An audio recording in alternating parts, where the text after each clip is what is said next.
Hi, good morning, and welcome to the ZP Developer Zone. So we do this webinar, as it says here, every Thursday at 8 a.m. London time, just for interest. Today, though we are doing it at 8 a.m. London time, the local time for me here is actually 12 a.m. Los Angeles time, USA. So we're sticking to the normal time, but I must admit I'm 8 hours behind at the moment. So in fact, it's midnight here. But that said, we're going to go ahead with the webinar.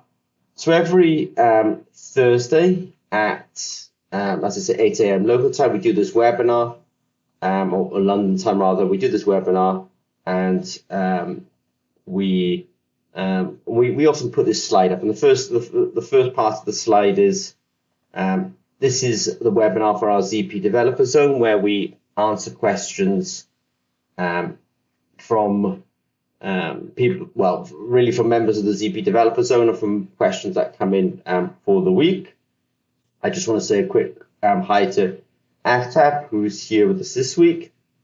And just to let you know that there is a ZP Academy, and I will refer to the ZP Academy quite a lot today.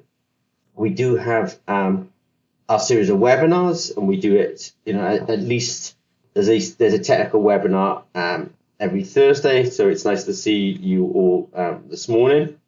We have collaborations. We do post jobs, and we do have the ZP Developer Zone webinar. So Aftab's just asking a question: is it night time for us now? Yes, it's midnight here in the USA, but of course we want to stick to our normal schedule.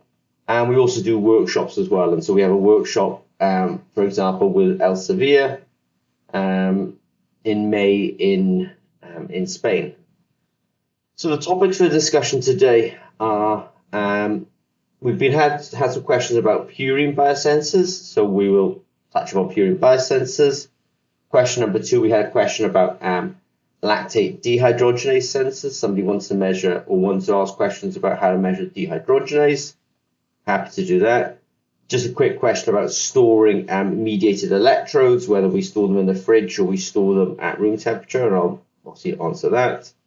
A question came in about gold interdigitated electrodes, and I want to talk about line electrodes, interdigitated electrodes, and spiral electrodes. And then a question that came in via some chat on LinkedIn about the stability of copper electrodes. We just posted some information about copper electrodes, and then a question came in on that, so we'll touch upon that. And then also measuring redox potential. This was a question that we saw come in on YouTube, and we'll touch upon that. So 6 questions. As Aftab has asked in the chat, is it nighttime here? And it is midnight here, but obviously you've got up early, and we're going to do this webinar and answer these questions.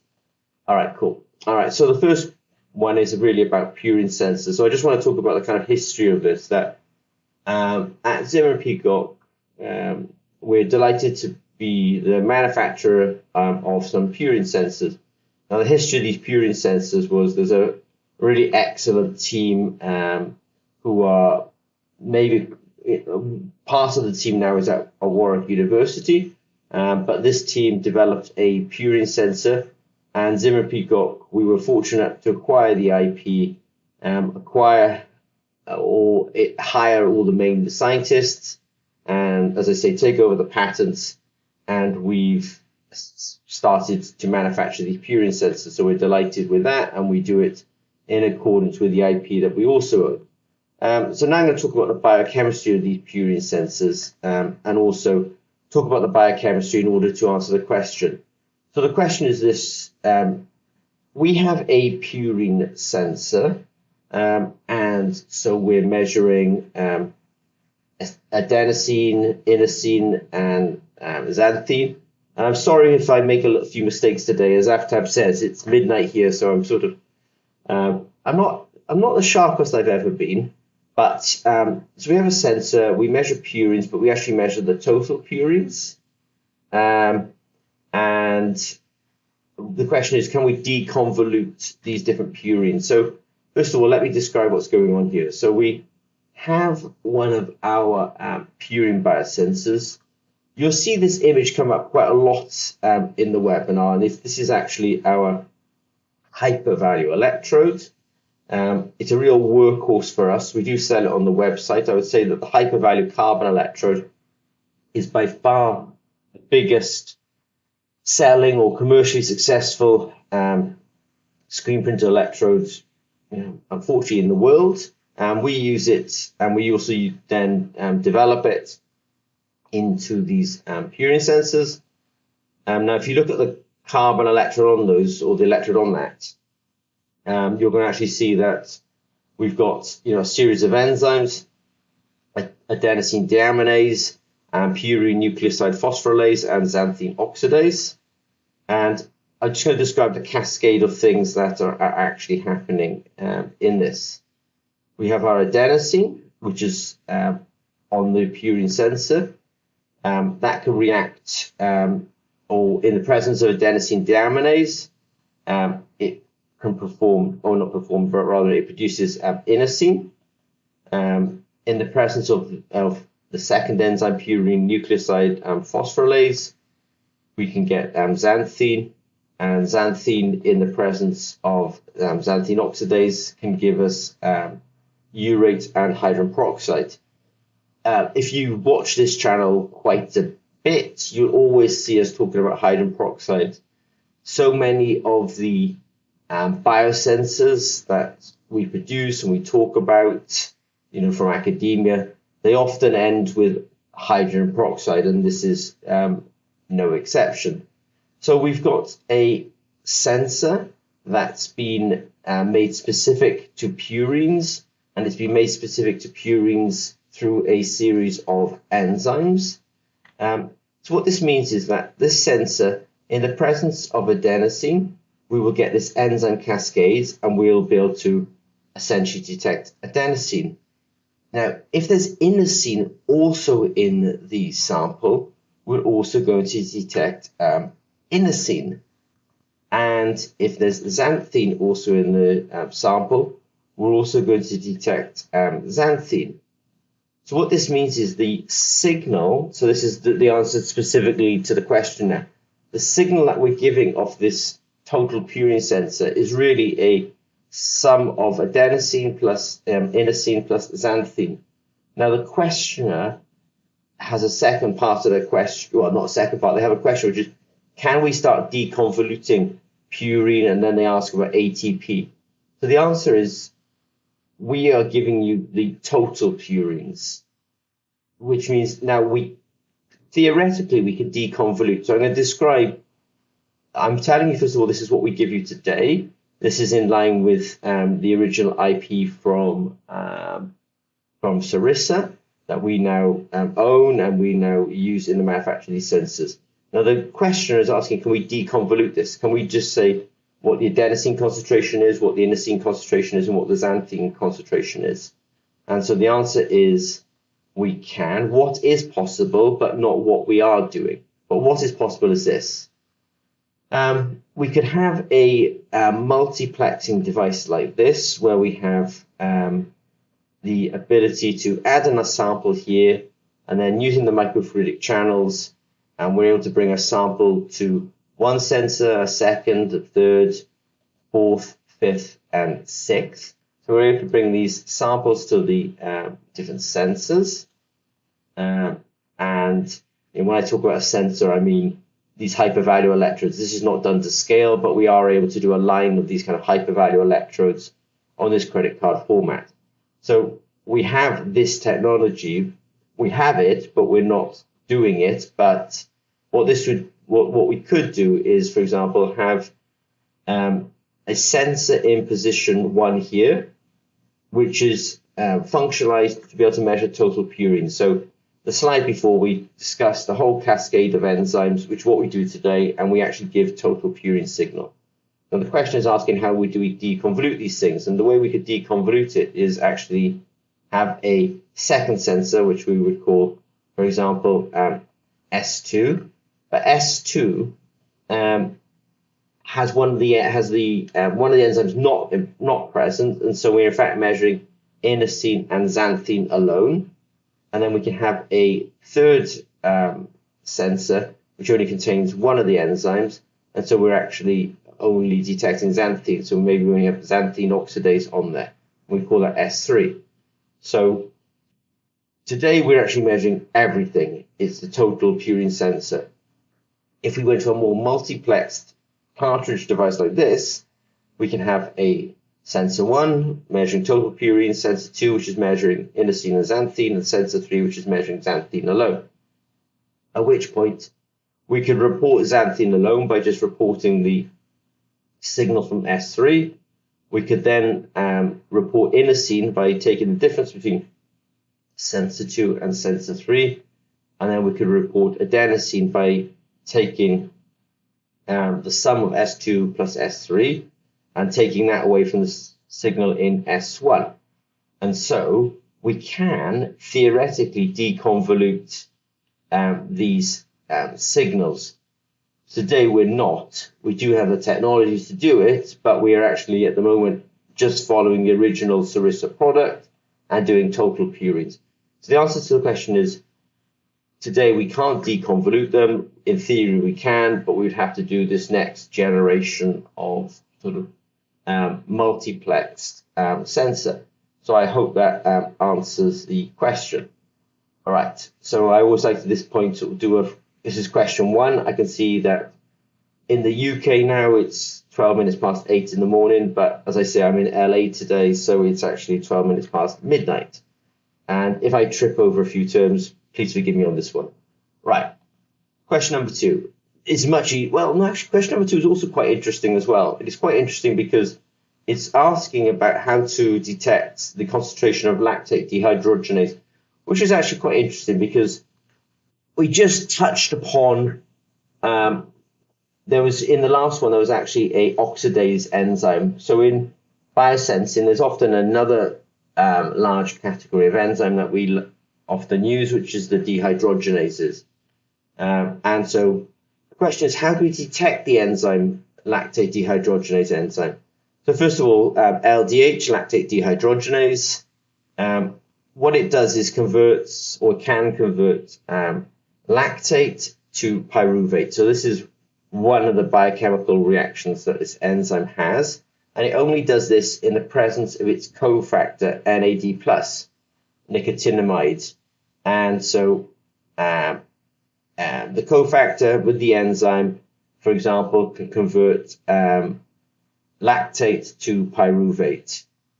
Now, I'm going to just quickly mention the ZP Academy because as I talk today, I will assume that you have a background or some knowledge of electrochemistry. And if you're not so sure about some of the things I'm going to talk about, look, there is a ZP Academy. I'll put a link in a minute.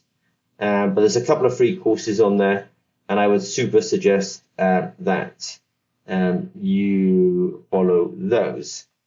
So go to the Academy, look up the free button, and you'll find these two, because it's assumed that maybe you know something about electrochemistry today. But let me go back to the original question number 2. So the guy wants to know how to measure lactate dehydrogenase concentration.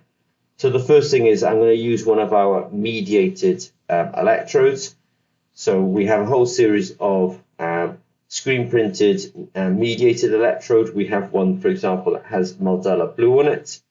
Maldella blue, if you Google it and dehydrogenase, you'll see that this is quite a common mediator that works with dehydrogenase enzyme-based systems. So just know I'm going to be using Maldella blue, one of our Maldella blue activated products. And so what we're going to describe here is that we have one of our Maldella blue activated electrodes. So I have my electrode, it's activated with Maldella blue, and I put here MbOx. So the Maldella blue is in its oxidized state. And that's why I've just said, look, there's a couple of free Academy courses, because obviously I'm jumping straight into bioelectrochemistry. But we have an electrode, it has Maldella blue oxide on it. Now, we've just discussed this, that if you have a mediated electrode, and near the electrode you have lactate and NAD+. This has the propensity to form NADH, but it only does that, or only does that mostly in the presence of LDH. So this is the hope, that you can have a propensity for a reaction to take place, but it only takes place when the enzyme is present. So now we have a reaction that's enzyme dependent. When the enzyme is present, then we get pyruvate, and at which point the NAD plus gets reduced to NADH, the reduced cofactor. Now, that will be the end of this, except we do have an electrode with some Moldala blue on it, and the Moldala blue reacts with NADH and gives us, recycles the NAD plus rather, and the Moldala blue gets reduced. So I saw, say, MB red here, Moldala blue is reduced. And that will be the end of things, except that this is electrochemistry. We have an electrode, we apply a positive voltage, and the Moldala blue is actually recycled. And there's a passage of electrons from the Moldala blue to the electrode. And a passage of electrons, passage of electrons. And when electrons flow, that's called current. And now we're into electrochemistry. So we have a flow of current as the Moldala blue is reoxidized, and it's reoxidizing because we're applying a positive voltage. And so we have a flow of current that's actually didn't take place until the lactate dehydrogenase was actually added. And so we've described now a bioelectrochemical system that was LDH dependent. And so we've really described the principles of a lactate dehydrogenase enzyme, all based on something called a Moldala blue activated electrode. So let me now just describe kind of how at least a generation 1 assay would work. So we would take the electrode, we would have it in a buffer, a sort of PBS, a phosphate buffer saline solution. Because we're only doing lab experiments, we might have it on a stirrer plate like this, and the sensor's just sitting in there. And don't forget, this is a Moldala blue activated electrode. Now, in that solution, we might have NAD plus, and we might have the lactic acid. Now, there's a propensity that that's NAD plus and lactate would react together, but they're not going to do so until we add the enzyme. So we have the Moldala blue electrode in there. We have that's on the Moldala blue is on the electrodes because that's where we manufactured it, and we have in the solution the lactate and NAD plus. We apply our voltage, and we get a current. Really, we get a sort of current that settles to a baseline. So, often our sensors, these assays start high, everything settles down, we come to a baseline. When we think we've come to a baseline, I'm really describing an experiment. We'll bring our lactate dehydrogenase sample, and we'll add a drop to the solution. So I've sort of shown that there's a transition in color because I'm just emphasizing the fact that the enzyme has sort of gone and been mixed into the solution. And you'll see this happens quite a bit in our videos, and suddenly the signal jumps up. So now we have signal started off high, but it was settling, it came to a baseline. And then we add the enzyme, and the enzyme suddenly allowed the whole cascade that we described earlier on to take place. There's a flow of current, and we get a new signal. And the height, if we design the assay correctly, the increase in current is proportional to the activity of enzymes. So half the activity, half the current, twice the activity, twice the current. So the question is do you have a biosensor for lactate dehydrogenase? The answer is I've described how to make an assay for it. And so if you're trying to sort of take step 1, this is the way I would take step 1 in doing that. we can get more sophisticated and start trying to put these materials actually bound into the sensor. But in the first instance, this is how I would do the first experiment for that. Now, I do a quick time check here. Now it's 8:21 London time and 21 past midnight here in LA. But I hope that starts to answer the question. How do I make a biosensor for lactate dehydrogenase? And it also gave me a good opportunity to actually speak about dehydrogenase enzyme systems as opposed to oxidase enzyme systems, which was really part of question number 1 here. Question number 3 is much easier, and let me jump into it. Question number 3 is really, first of all, thank you very much to the inquirer. They just purchased actually some of our Prussian blue mediated electrodes, and they're asking, should we store them in the fridge or should we store them at room temperature? Actually, you can store them at room temperature, but I think it is a good idea to keep things in the fridge. The fridge does this. The fridge provides a cool, dark, dry place. The things that affect shelf life are light, temperature, and humidity. So the fridge is not a bad place, because in the fridge you've reduced the light. It's actually quite dark most of the time when the door is closed. You've reduced the humidity. It's cold, so in fact the air can't carry the humidity, so it's actually quite dry in a fridge. And you've reduced the temperature. It's generally about 4 degrees C. So those sort of 3 factors that affect shelf life or are reduced all in the fridge. It's actually a good idea to keep it in the fridge. It's not critical, but it's a good idea. So my answer is A, thank you very much for purchasing. It is appreciated, because we obviously do the stuff on the videos for absolutely free, and then people support us really by the purchase of these. So thanks for buying it. And B, keep it in the fridge. It won't do any harm, and the rationale for it is shelf life is proportional to light conditions, temperature, and humidity, and you've sort of optimized it by putting it in the fridge. So thank you very much for that. Question number 4, the questioner is asking, do you have interdigitated and gold electrodes? And the answer is yes. Obviously, with an interdigitated electrode system, you have electrodes that are kind of like fingers. So you take the fingers of your hands and you interlace them, and that's what an interdigitated electrode system is like.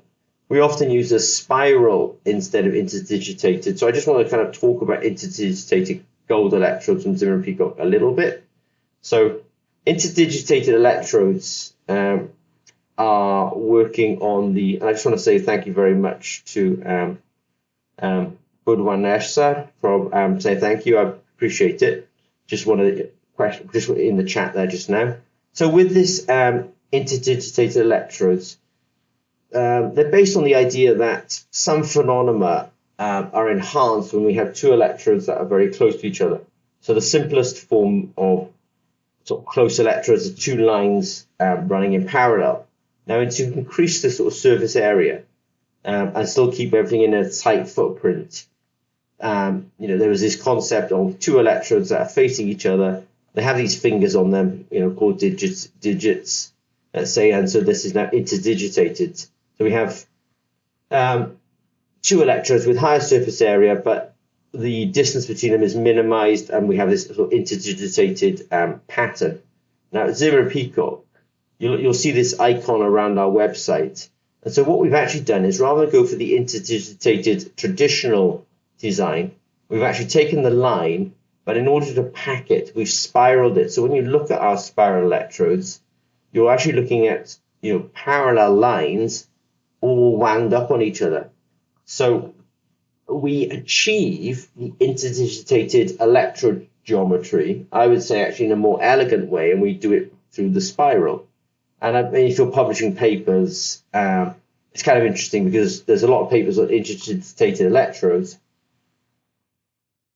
but there's actually not so many papers on spiral electrodes. I think we're the only ones who commercially produce the spiral electrode. So now the question is really, now to the question itself is, do you have any gold interdigitated electrodes? We do.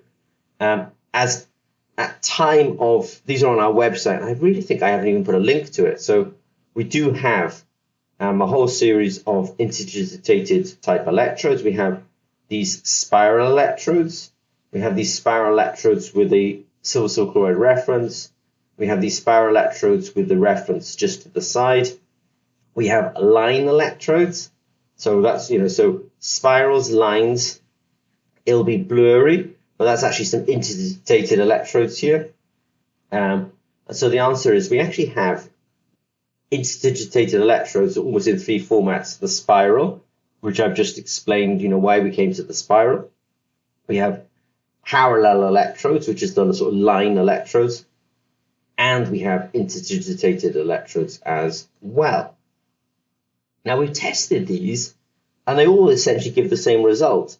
So it sort of tells me that interdigitated electrode type phenomena, you can actually achieve it with spirals, lines, and the more classic, let's say, interdigitated electrodes.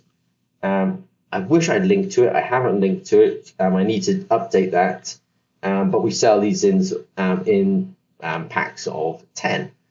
So good question. Allowed me to just talk about that a little bit. So I do appreciate the question. And the answer is, and because we're screen printing, these are actually a lot lower cost than traditional interdigitated electrodes as well. Now, this is a question that came through on LinkedIn. I really appreciated the question. So we recently made a copper working electrodes, and the questioner, asked a really rational question: are there any stability issues with copper electrodes? And he says, or the questioner says, we have been also trying, but the problems of stability, i.e. copper oxidation. So first of all, from the literature, I just want to say, I looked at the voltammetry of copper. I sort of, approximately knew it anyway. And copper has a lot of electrochemical activity. Copper absolutely loves to become copper oxides. Yeah, so copper is intrinsically... I'm just reading a question that's just online here. It's not clear to me whether the conversion of the 3-electrode system to a 2-electrode system will have any effect on the sensor response to the prepared sample. The quick answer is this. This is slightly off topic, and I'm going to come back to the copper question now, but I will answer this question. In electrochemistry, you are traditionally taught at university, you have to have a 3-electrode system. Now, you have to have a working electrode, a counter electrode, and a reference electrode. In biosensing, in, let's say, the real world, we often actually maybe only have 2 electrodes, where we have a working electrode and the second electrode is a combined counter and reference, and you could then call that an auxiliary electrode. So working and auxiliary, and the auxiliary is actually the idea that the counter and reference are brought together. And that works perfectly well. Now, why does it work? And it works because in biosensing, we have very low currents a lot of the time. The currents might be nanoamps, they might be some tens of microamps, but they're quite low. And so the current density in the electrodes is quite low. That means that we're passing the current through a reference electrode, which is, we're told in university, oh no, you can't do that because it polarizes, it changes the potential of the reference electrode. But actually, because the currents are so small, you can actually pass it through the reference electrode and the system will carry on working. So the question is saying, it's not clear to me whether I can have a 3-electrode system, which is what you're taught at university, or in the real practical world where I live, sometimes you want to combine, for ease of manufacturing and ease of electronics, you want to combine the reference and counter together in a auxiliary electrode. Will it carry on working? Yes, it carries on working. Why does it carry on working? Because the whole idea that you need 3-electrode system is often based on the idea that you shouldn't put current through the reference because it polarizes or changes the potential of the reference. But that's really only true if the current density is higher, but actually the current density is quite low in biosensing, and therefore you can get away with putting current through the reference electrode. If you're not sure whether it's going to work or not, you run your assay in a 3-electrode mode, and then you take, let's say, the crocodile clip of the of the reference electrode, and you clip it to the crocodile clip of the counter electrode. So you put in the reference and counter through the same electrode, and you retry the assay and see if it carries on working. And lo and behold, they often do work. Oh, we've got this morning I just want to say hi to Hasim. So Hasim, Hasim is one of the founding members of this ZP Developer Zone. And so I just want to say thank you very much to Hasim for joining us. It's been an intense morning. I just want to say, Hasim, that you've come online. It's actually midnight for me because I'm in LA at the moment. So the questioner is asking the question, ZP, you've just produced a copper electrode. What about corrosion? So if you look at the voltammogram of copper, yes, it's got oxidations and reductions because copper loves to become copper oxide. And you can have, but there is a window in which copper oxides are reduced to copper. So when I look at this literature data, at somewhere like minus 100 millivolts, the copper oxides are all reduced to copper. So the answer is, we make a copper electrode. We make it for some, commercial reasons that, there's a reason why we're doing it, and we make the electrode available to the, let's say, to the general academic community through the web store. But in fact, if you want to use copper electrodes in amperometric and voltammetric assays, then I say you can do it, but you actually only really works well in assays where you're running the assay between or less with negative potentials, and the negative potential should be greater than, have a magnitude of minus 100 millivolts. So that I've drawn this idea of this potential window in which copper electrodes actually should work. So if you, for example, had a ZP copper electrode, then if I was doing an assay with them, I'd actually have an assay that involved, first of all, conditioning the electrode. I'd literally have the sample on the electrode, but for the first, let's say, 30 seconds, I'd actually be running the electrode at minus 500 millivolts. I wouldn't use this data. I'd just be conditioning the electrode. And what I'm doing is I'm recognizing that these electrodes corrode, and I'm reducing the copper oxide back to copper by holding it at a potential of minus 500 millivolts for 30 seconds, for example. Then I might do my experiment or my assay at maybe some potential like minus 200 millivolts. But now I've just cleaned the electrode up in the first step, and now I take my measurement in the second step. So the questioner is absolutely correct. Copper electrodes are not stable, but you can use them in biosensing as long as you recognize that actually you can't really use them at positive voltage or positive potentials. You can use them at negative potentials. And if I was making a commercial assay based on one, I would actually have a conditioning step when I made sure all my copper oxides had been reduced to copper, and then I would measure it. And I would do that even with the sample present. The thing is, you have to optimize it and try it, but the question is correct. Copper is not that stable. You can't use it with positive potentials, and if I was using it in an assay, I'd actually be applying a conditioning negative voltage or negative potential and then doing the reading. All right, so the answer is yes. Questioner, you are correct. Question number 6, redox potentials. This came through the YouTube, and somebody wants to measure redox. Now, they were referring to measuring redox, and they were referring to a video that we had on a flow cell. So on our website, we have platinum value electrodes. So if you want to measure redox potential, then the platinum electrode is a good idea. We have these flow cells. This is a simple flow cell where we have an input and an output port. If I was trying to do an experiment for measuring redox potential, I'd actually be just taking one of these connectors. So we have a connector for a 7mm wide sensor. So if I want to measure redox potential, the 2 bits of equipment that I really need, you need a potentiostat. If you don't have one of those, then re-ask some questions and we'll discuss that. But you need a platinum value electrode, and you need a connector which can take our 7mm electrodes, and it has 3 female banana plugs in the back, one for reference, one for working, and one for counter. That was a bit quick, but the question came through YouTube, so I thought I'd just answer it here. Now it's 8:36. So Seam says, please send me the link for the fuel cell. Probably I need it. I must admit, I'm just quite understanding which flow cell. Yeah, you need it. Okay. So the quick answer is we do have a website, zimmerpeacock.tech.com. We have products / accessories / flow adapter. So that's where you'll find the flow cells.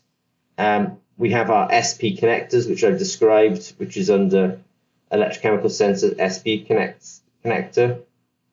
And we also have our value platinum electrodes, which are value -platinum -printed electrodes. And you're right, Hasim. That's that middle one that you're referring to in the live chat is this URL, products electrochemical sensors / SPE connector. Right. As I say, it's midnight here, so it's at this point now it's 37 minutes past midnight, so I need to go a bit quick. So topics that we've discussed today. Question number 1 about Purine sensors. I gave you a 15-minute answer on that. I apologize for taking so long. We did discuss lactate dehydrogenase. I appreciate the question. It did give us an opportunity to talk about dehydrogenase sensors. We've also talked about, shelf life and storage of sensors, and the fridge is a low risk place to put sensors. We've talked about gold interdigitated electrodes. We've talked about copper electrodes. Yes, they are fundamentally unstable. We're using it for a commercial reason. If you use them, then maybe you apply a negative voltage, condition it, and then use it for your assay. And then somebody was asking how to measure redox potentials. Platinum value electrodes goods, and we do have some flow cells as well. And I should really sort of wrap it up like that. So let me say thank you. We do have a contact page on our website. Basically, thank you very much for all the questions. Lovely to see you this morning, Hasim. Thank you again, Aftab. You're here. I'm always here. You're always here. It's great to see you. As I say, I'm going to, at this point, wrap up. Go back to, as you can see in the background, I'm in a hotel at the moment. Go back to bed. But thank you very much, guys. Take care, and I will catch you soon. And thank you, Hasim. Take care. Bye-bye.